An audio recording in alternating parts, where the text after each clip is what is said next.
Good afternoon, everyone. We are joining you with the Weather Impact Alert team, updating you on our first significant atmospheric river, where things have been, where they are now, and where they are headed. I'm ABC 10 Chief Meteorologist Monica Woods talking about the rain impact. And Brendan?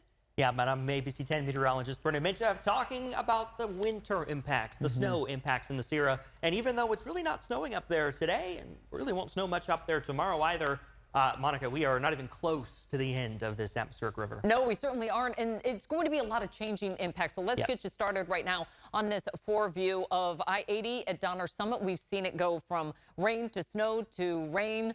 And that's where we are right now. We've got the warmer part of the storm hitting there right now. Highway 50 at Myers, it's been on and off precipitation, largely a dry day south of I-80. I-80 at Applegate, it's still very wet up there. Highway 50 at Camino, kind of in the middle of everything. And you can see this very visibly on our live radar. It is a distinct line of demarcation with that line where it is raining as opposed to where it is dry. And that's almost right along that I-80 line. Now, it is periodically sliding a little bit farther to the south. We had a brief heavy downpour in Sacramento just about a half hour ago, and we're still seeing the potential of that, especially along I-80, Vacaville, Fairfield, getting hit with some light to moderate rain. Generally speaking, though, the heaviest rain line has been in the central Sacramento Valley and then just north of I-80. So we have been seeing some very heavy pockets of precipitation coming in, that being true around Santa Rosa. We'll talk about some of the flood impacts there. As we expand this just a little bit more into the central Sacramento Valley, you can see from Chico through Yuba City, areas of some moderate rain, and just over towards the Mother Lode and the northern foothills, we're looking at some heavier rain, even into Quincy, where right now it is rain, but it's very possibly going to be snow on Sunday. All right, speaking of snow, northbound on I-5 headed up towards Mount Shasta, we've been seeing areas of some heavy snowfall periodically, cloudy weather, poor visibility, and flooding impacts all along the coast here. This is a big atmospheric river. At times, the latest forecast just came out from CW3E, the Center for Western Weather and Water Extremes, and they are saying it could potentially reach a scale of about 5. That's an extreme atmospheric river. So a couple of different weather models are trying to figure out all that's going out in the Pacific right now and what is actually going to be making landfall as it starts to move through the Pacific and actually has the impacts in extreme Northern California. One of the impacts has been wind. This was a developing and rapidly intensifying low pressure system to the north of us. That's a bomb cyclone that caused catastrophic winds for the Pacific Northwest. The translation, as it moves its way southward, that low becomes more of a driving force for this big plume of moisture coming in, but the winds are still present. Current wind gusts for South Lake Tahoe, 53 miles per hour.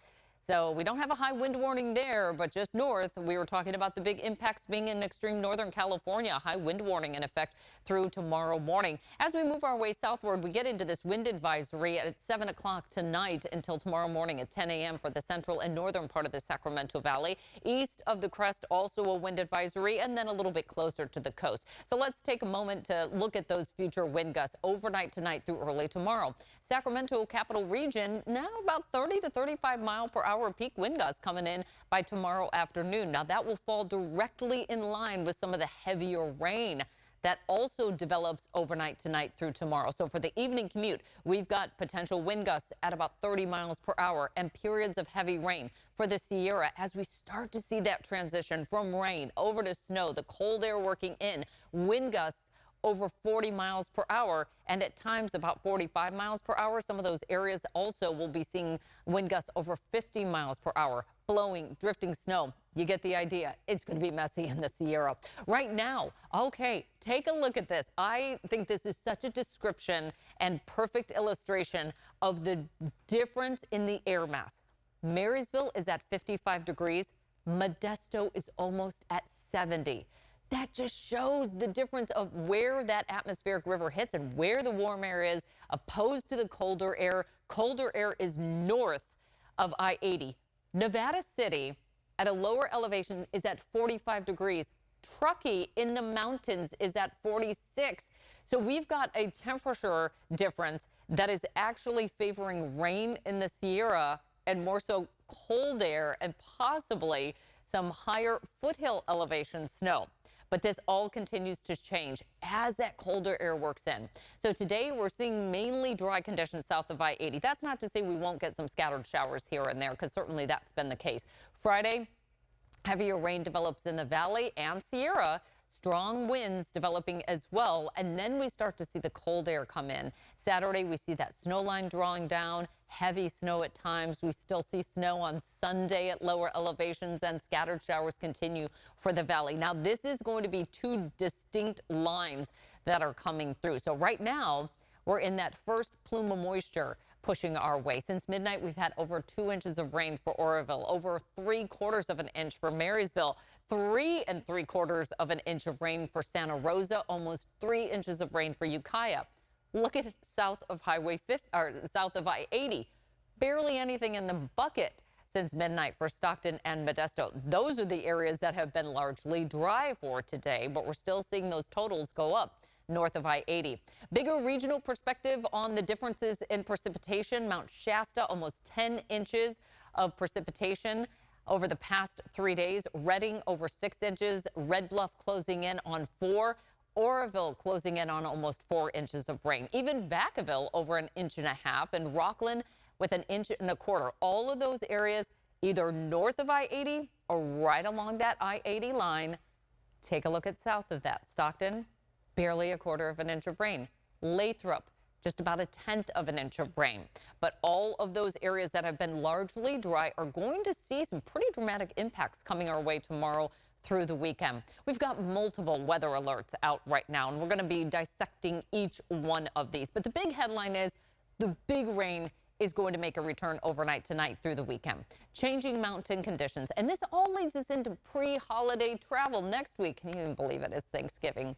Major reservoir supplies, we're doing fine. Now, this point in the season, those reservoirs tend to be really low. In fact, sometimes it's concerning because you see these reservoirs, which are supposed to supply 30% of our water throughout the entire state, and they are really low. So when we see that, it's a little bit concerning, but it's all part of the master plan. They've got to empty that water, feed the state, quite frankly, through the dry summer months, and then make way for what we're dealing with right now, especially because we have a lot of runoff at the higher elevation. So all of those big reservoirs to the north, Shasta, Oroville, Trinity, they're about 50% full. A little bit farther to the south, New Melones, Don Pedro, about 70% full. But keep in mind, this weather system isn't hitting particularly hard areas south of I-80. San Luis is about 50% full, and Millerton, 39% full. San Luis gets a little bit more playtime there because it's an off-stream pumped water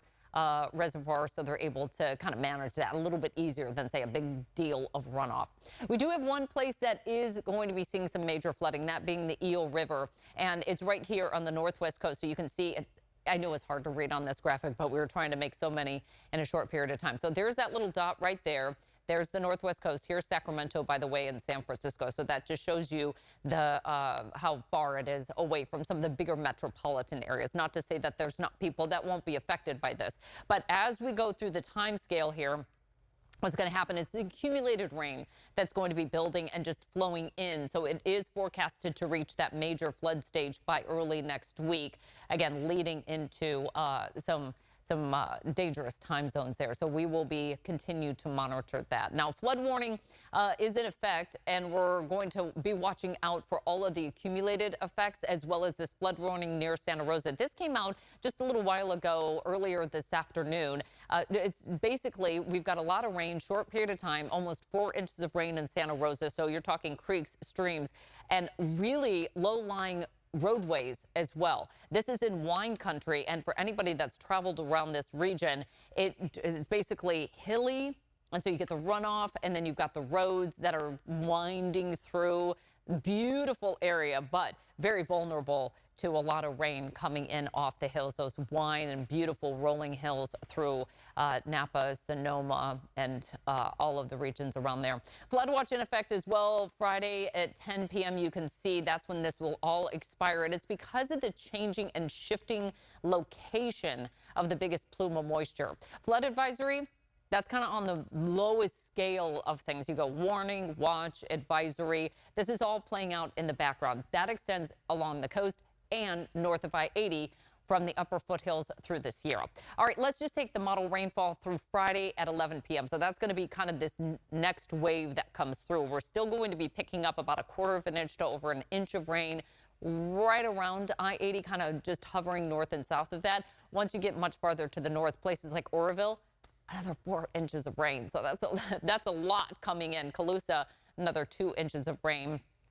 South of I-80, again, not the big focus area. We'll get a bit of a pause for overnight tonight, but then bigger rain heads our way overnight into early tomorrow morning. The roadway's very likely going to be a mess throughout the valley for our morning commute. Just one of those days you got to prepare some extra time. Not super fun on a Friday, but we'll get through it. We have more rain expected for the evening commute. This could be the accumulated factor. I know sometimes on the sides of the roads as well in those emergency lanes, sometimes those get flooded, and then we got the dangerous situations, people spinning out because it flows over into the roadways. Snow, however, will start to change over in the Sierra. That will certainly take off pressure from some of the water that will be running down the hill. So that's just Friday's wave that moves through. And that's really our transition day. We see this future moisture way out here in the Pacific. It's feeding us with all that warmth. The warmer air can hold more moisture. So just by scientific nature, it's going to have the potential to bring us more precipitation. That slides us way south. It gives us access to the colder air moving in and a shift in the focus area. So our flash flood potential for today is right here along the northwest coast. And then as we start to see that line shift, we'll also see everything kind of ease a little bit with flash flood potential for tomorrow. Not to say it won't be there. It's just starting to go on the lower scale, marginal, slight, moderate risk. We're not in that high risk zone. And then by Saturday, things are really starting to wind down here in terms of our real flood potential. We'll still be monitoring that, but it will be nice when that snow line comes up the hill a bit to take off some of the pressure of the runoff. Here's a look at across the Pacific. Now, we've got several systems that we've been keeping an eye on. The main driver, that actually retrograded a little bit. It was kind of sitting right here in this pocket, right close to the northwest coast, and then it kind of pushed its way back to the west as this low started to develop just to the south of us here. Now, that's going to be the next wave we watch, but then as that low starts to kind of press into that, we'll get that secondary force coming in over the weekend, and it also will be much colder as well. A look at the futurecast and how this plays out. Again, tomorrow morning, we've got that next band of rain coming through. I think what's really interesting, too, is how the snow line will be shifting in the Sierra, which will be a major player in our weekend forecast. The rain will be a little bit less in the way of accumulation forecasted because it's a colder storm system. They just tend not to have as much precipitation associated with it. And then we await Sunday's weather event, which comes through into Monday. Again, there is so much to unpack here. Snow totals Saturday through Tuesday, so we're not even talking about what's going on right now. It will be an additional 12 to 48 inches. And for Carson, Ebbets, and Sonora passes, I know there's a lot of folks that have travel plans into Yosemite because it's part of our holiday tradition to go to Yosemite. Just call ahead. Check whatever site you have to make sure the passes are open, that you can access that beautiful scenic Yosemite. And then for our rain totals Saturday through Tuesday, here's what I'm talking about. They go down a lot. That cold air brings down the potential to see the super heavy rainfall that we're seeing in our forecast through Friday evening. So we're talking about an additional 1 to 1.5 inches for Sacramento, Stockton, Modesto, as well as San Francisco. Redding even coming down to about 1.5 inches to 2 inches. So much better outlook there. So in terms of our winter severity index, well, we are going to see things shifting quite a bit. 80-50 corridor, it is going to be in that major risk zone. But once you head a little bit closer on 395, closer to Yosemite, that's where we get into some of the extreme conditions because of the changing snow line. And that's where we have this opportunity right now to take a look at how we can prepare for some of these extreme conditions. Our Luke Clary gives us a little bit more insight. The rain has been coming down across Northern California, and Sacramento County officials say they've been preparing for months ahead of this first big rainstorm of the season. Rainy days are here again. The first big storm of the season arrived in Northern California, with a splash. Earlier, at sandbag stations across Sacramento County, officials encouraging people to get them early. So that way, if we do have a series of storms and all of a sudden we start to see the floods like we did in 2023, that people aren't rushing here at the last second to grab sandbags and find out that there are none left. And there were a lot of last-minute shoppers at Rio Linda Hardware. They wait as long as they can and then they go, oh, I got a leak, got to fix it. The assistant manager here says almost all of their customers today were picking up caulk, roof patches, even tarps. What are the tarps used for? I've had customers actually put them over the roof of their house if they have a leak. County officials warn that the rain brings hazards on the road, makes them slick, obscures how deep potholes may be. And here's another concern that county officials are warning about. You see all these leaves? They're blocking the storm drain, causing a bit of a puddle here. With a lot more rain, that can cause a much bigger issue. We get a lot of rain in a short amount of time. That may cause some problems in terms of our local systems being inundated with too much water all at once. Homeowners should clear storm drains and gutters of leaves and debris, and drivers take it slow. Now, here's one thing county officials aren't so worried about when it comes to this storm: big trees falling over.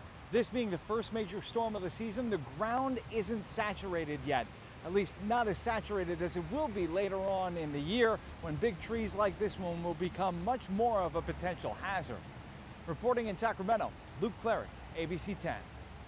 Oh, you can hear the rain coming down right now, Brendan. So we still have rain in the forecast. Snow going to be a big impact player as well. Yeah, that's right. And I really like what Luke had said there just at the end of the story, is that if this storm was happening in January, right, middle January, we've already maybe had some storms under our belt. We've already filled up the reservoirs and the rivers are higher. This type of storm would be a much bigger deal because this is an atmospheric river on a scale of 1 to 5. This is a 3 to 4 as it pushes through Northern California. So again, this is a major to extreme storm, but because most of us have really not seen the rain just yet, it's okay. We're not real concerned about flooding outside of the most flood-prone areas. Now, areas that have already seen rain, like Monica talked about a minute ago, up near Santa Rosa, along the north coast, the Eel River, Eureka, they're getting dumped on with half a foot to a foot of rain. That's a different story than what we've got here in the capital region. I do want to point out I-80 at Donner, though. From the Caltrans camera there, you can see it's raining. It is not snowing at Donner, so 7,000 plus feet in elevation. It is raining right now. But look at US 50 at Echo. It's mostly clear skies. We've got some sunshine there. I-5 at the airport, I-5 at Richards. There's a little shower going through right now. As Monica also said a minute ago, you can kind of hear it on the roof of the studio right now. But this is light showers. We're really not expecting much in the way of some heavy rain today because that atmospheric river is pointed up along the north coast. And you see it there. This atmospheric river, 1,000, maybe more miles long, bringing that tropical moisture up into Northern California. And again, this is a strong to extreme atmospheric river on a scale of 1 to 5. This is a 3 to 4 as it impacts Northern California. Zooming in a little bit, I-80, really the line between where we see rain and where we don't. Right now, it is a little bit further south. So everywhere from about, I would say, somewhere near Vallejo, maybe, through Fairfield, Vacaville, up to Sacramento, Roseville. We are actually seeing some lighter showers right now, but the heavier stuff is near Santa Rosa, closer to Clear Lake, Yuba City, Oroville, and that is where the heavy stuff will continue to be today. In fact, I expect even a little bit more drying to happen through the evening hours before some heavier rain returns. Here's a look at some alert California wildfire cameras. Eureka, Pratt Mountain, Humboldt County, Sugarloaf, Shasta, Wairika, Shasta. Well, there's not much to see. They're all gray. There's raindrops. Again, because this is the area where we've seen the heaviest rain, and even snow-wise, really the worst of the snow impacts have pretty much been up near Shasta along I-5 on your way towards Oregon. So really the far northern parts of the state have been most impacted by this atmospheric river. Thus far, this will not continue to be the case, though, because as we track this atmospheric river, again, the setup today is along Cape Mendocino, right? Somewhere between Fort Bragg and Eureka. That's where that heaviest rain is. We're in the drier sector of the storm. We're in the part of the atmospheric river where it's warmer, where we don't really have the moisture, but we do have that warmer tropical air, especially the case down near Modesto today. However, that atmospheric river is going to shift further to the south beginning tomorrow, which means kind of the brunt of that storm is going to move south towards Interstate 80, towards San Francisco, Sacramento, the San Joaquin Valley. So tomorrow, for Friday, we are looking at heavy rain in the capital region. We're looking at some high snow levels, at least initially, still going to be near 7,000 to 8,000 feet, but the snow levels will plummet Friday evening into Saturday as that colder air returns to Northern California on the backside of that atmospheric river. And you see it there. Right now, that cold air is up near Shasta. It's near Eureka. It's near the state line. Tomorrow, that colder air is going to be working its way through our part of the state. So those snow levels today, roughly 8,000 feet or so. They are very high. That's why we see rain at Donner right now and not snow. Tomorrow, snow levels come down just a little bit, maybe 7,000 feet. It'll be close to the pass level.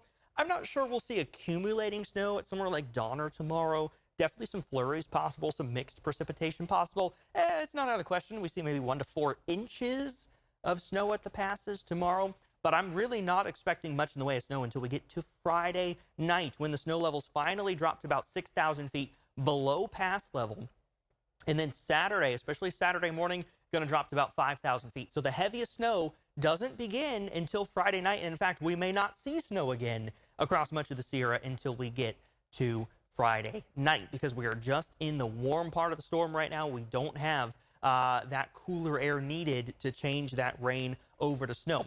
This graphic here is not broken. This is really about as much snow as I expect to have on Friday at lunchtime, which is to say almost nil across much of the high country. You see the model spitting out a lot of zeros here, but once we get to Friday afternoon, Friday evening, snow levels start to come down a little bit. And then into Saturday and Saturday evening, look at this, we're talking about maybe 2 feet of snow at Donner, according to the American model here. And I'll tell you, this model, this is the latest run, has upped the snow totals. It was putting out numbers closer to 1 foot of snow at Donner by Saturday evening. Now we're talking about 2 feet of snow across Donner, Tahoe City, Twin Bridges, Kirkwood, even down towards Bear Valley. Now we're looking at 2 feet of snow.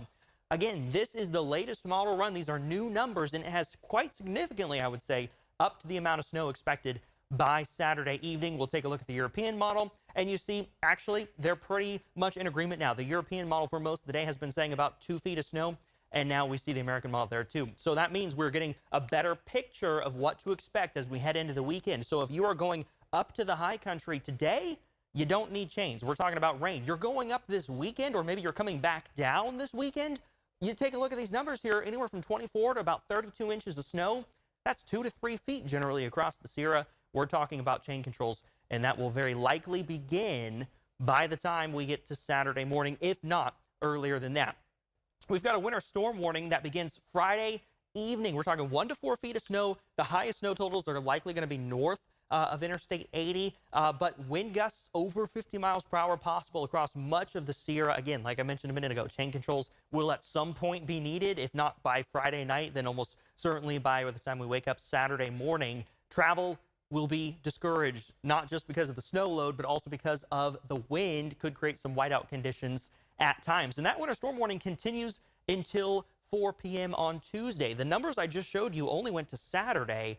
But like Monica talked about a few minutes ago, that snow is going to continue off and on, at the very least off and on, from Saturday through to Tuesday morning. So that's why that winter storm warning is kind of a longer duration warning, because it's not going to wrap up immediately. Kind of like the rain will start to taper off, that snow is going to continue at the very least through the weekend and into the start of Monday. So finally here, ski resorts are opening up. Mammoth, Mount Rose, and Heavenly are all open as it stands. North Star is expected to open today. We're going to wait for confirmation on that one. And then North Star, Sugar Bowl, Palace, Tahoe, Boreal have all already posted their date for November 22nd. Sierra at Tahoe, November 29th, and then Kirkwood, December 6th. So we are really getting towards the opening date here for the ski resorts. And Monica, the type of snow that we are seeing today is the type of snow that we need in order to get these resorts open and ski season to start. Okay, press that button one more time, because you know what's coming up? Holiday travel. Okay, so our drive time, the worst time is going to be Thanksgiving morning. The worst time is going to be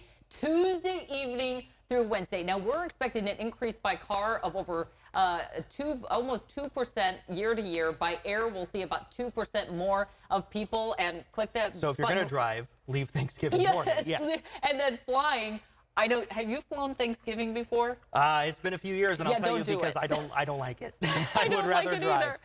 Okay, best time is going to be Thanksgiving morning and also Sunday morning. The worst time, all day Wednesday.